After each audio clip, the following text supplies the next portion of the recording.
બસ 2 દિવસમાં શ્રાવણ મહિનો આવી રહ્યો છે. આ શ્રાવણ મહિનો એટલે તહેવારોનો દિવસ, વ્રતોનો દિવસ. આખો મહિનો કેટલો ઉત્સવ અને ઉલ્લાસ હોય છે.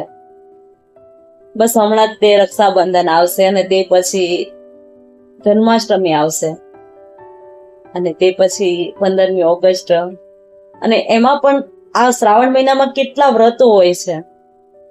હમણાં અમાસ આવશે એટલે એવ્રતજી વ્રત, દશામાનું વ્રત શરૂ થશે અને તે સાથે દિવાસોનું વ્રત હોય છે, અને આ પછી ફૂલકાંજળીનું વ્રત પણ હોય છે. એમ કેટલા બધા વ્રતો અને તહેવારો એક સાથે ભેગા થઈ જતા હોય છે. જ્યારે તમે આ શ્રાવણ મહિનાના દિવસોમાં મંદિરમાં પણ જોજો કે મંદિરમાં કેટલી ભીડ હોય છે. અને બાકી આમ દિવસે જઈએ તો